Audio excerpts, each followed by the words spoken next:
Di video ini kita akan mengerjakan contoh soal dinamika rotasi benda tegar dengan hukum kekekalan energi ya, dengan konsep hukum kekekalan energi. Nah, kita ketahui bahwa energi tidak dapat diciptakan maupun dimusnahkan, hanya dapat berubah ya, dari misalkan energi kinetik menjadi energi potensial atau menjadi energi listrik, energi kalor dan sebagainya. Ya, jadi hanya dapat berubah bentuk. Nah, maka di sini untuk rotasi benda tegar juga akan memiliki energi kinetik ya, yang disebut sebagai energi kinetik rotasi. Ya, kita mengetahui bahwa energi kinetik itulah energi yang dihasilkan oleh gerakan sebuah benda. Ya, jadi jika terdapat sebuah benda yang berotasi, maka benda tersebut akan memiliki energi kinetik rotasi. Di mana kita ketahui bahwa energi kinetik untuk gerak translasi atau gerak lurus itu adalah energi kinetik sama dengan setengah mv kuadrat ya, maka ini akan sama dengan setengah massa itulah inersia ya, massa itulah inersia. Nah, maka inilah momen inersia ya, karena ini adalah rotasi, maka setengah dikalikan dengan momen inersia, lalu kecepatan linear kita ubah menjadi kecepatan sudut ya, lalu dikuadratkan. Nah, ini adalah energi kinetik rotasi ya, jadi ya konsepnya sama dengan energi kinetik translasi ya. Hanya saja di sini kita mengubah inersia ya, massa menjadi momen inersia, di mana kecepatan linear menjadi kecepatan sudut ya. Nah, semua kalian mengerti karena konsep inersia ini adalah keras kepalanya suatu benda untuk tidak mengalami percepatan linear ya, percepatan linear, di mana momen inersia di sini adalah keras kepalanya suatu benda agar benda tersebut tidak mengalami yang namanya percepatan sudut. Jadi konsepnya itu sudah sama ya. Nah, sekarang mari kita langsung ke contoh soal agar kalian lebih mengerti cara mengerjakan soal dinamika rotasi benda tegar dengan hukum kekekalan energi. Nah, di mana di sini dikatakan bahwa terdapat sebuah benda, sebuah bola ya, yang bermassa m dengan radius r yang akan dilepaskan dari keadaan diam pada ketinggian 2 meter ya. Jadi ketinggiannya 2 meter yang bergulir pada kemiringan 30 derajat. Nah, seperti terlihat pada gambar. Nah, sekarang pertanyaannya adalah berapakah kecepatan bola saat meninggalkan papan tersebut?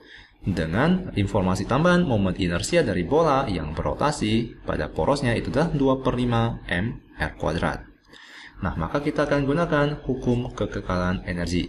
Energi awal itu akan sama dengan energi akhir. Ya, jadi ya, awal pada saat di sini dengan pada saat di sini akan memiliki energi yang sama. Di mana pada saat awal bola dalam keadaan diam, artinya adalah energi kinetik translasinya itu lalu kita tambahkan dengan energi kinetik rotasi, lalu kita tambahkan dengan energi potensial, itu akan sama dengan ini yang awal ya, itu akan sama dengan energi kinetik translasi yang akhir ditambahkan dengan energi kinetik rotasi, lalu kita tambahkan dengan energi potensial akhirnya. Nah, di mana pada awal keadaannya ini adalah diam ya, jadi bola dalam keadaan diam artinya adalah tidak akan memiliki energi karena gerakan ya, karena energi kinetik itu adalah energi karena gerakan, di mana ini akan sama dengan 0 ya, karena pada keadaan diam.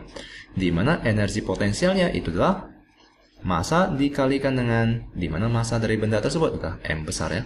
Mari kita tuliskan massa, lalu kita kalikan dengan percepatan gravitasi, lalu kita kalikan dengan ketinggian bola tersebut, di mana itu akan sama dengan, nah di sini energi kinetik dari bola pada saat mencapai di bawah ini adalah yang translasi, maka itu akan sama dengan setengah mv kuadrat ya, di mana massanya itu adalah m besar. Lalu kita tambahkan dengan energi kinetik rotasi, itu akan sama dengan setengah m itu adalah inersia ya, ini adalah momen inersia, lalu v ya, karena untuk energi kinetik translasi itu adalah kecepatan linear, maka untuk energi kinetik rotasi itu adalah percepatan sudut, kecepatan sudut maksud saya, kecepatan sudut dikuadratkan. Lalu kita tambahkan dengan energi potensialnya, itu akan sama dengan 0 ya, karena ketinggiannya adalah 0. Nah, dengan demikian maka mari kita cari V, di mana tentu saja untuk mencari V kita perlu ubah kecepatan sudutnya dahulu, ya, menjadi kecepatan linear. Di mana hubungan antara kecepatan sudut dengan kecepatan linear itu adalah kecepatan linear itu akan sama dengan kecepatan sudut dikalikan dengan R. Maka kecepatan sudut itu akan sama dengan kecepatan linear dibagikan dengan R. Nah, maka mari kita substitusikan. Di mana M dikalikan dengan percepatan gravitasi dikalikan ketinggian itu akan sama dengan setengah mv kuadrat ditambahkan dengan setengah inersia dari bola, itu adalah 2/5 mr kuadrat. Ini adalah inersia, ya, momen inersianya. Di mana omega kuadrat itu akan sama dengan kecepatannya linearnya dikuadratkan dibagikan dengan r kuadrat, ya, v per r dikuadratkan. Lalu kita tambahkan 0, kita tidak tuliskan 0-nya, maka r kuadrat dengan r kuadrat kita dapat mencoretnya, ya, kita dapat mencoret r kuadrat dengan r kuadrat. Nah, maka sisanya adalah sebagai berikut. Nah, dengan demikian maka mari kita sederhanakan lagi. Di mana 2 dengan 2 kita dapat mencoretnya. Nah, di mana sisanya itu adalah setengah mv kuadrat ditambahkan dengan 1/5 mv kuadrat. Mari kita samakan pecahannya, ya, agar kita dapat menjumlahkan kedua bilangan tersebut. Nah, maka mari kita kalikan ini dengan 2/2. Di sini kita kalikan dengan 5/5. Di mana ini adalah 5/10 kita tambahkan dengan 2/10. Maka itu adalah 7/10 mv kuadrat. Di mana itu sama dengan M dikalikan G dikalikan dengan H.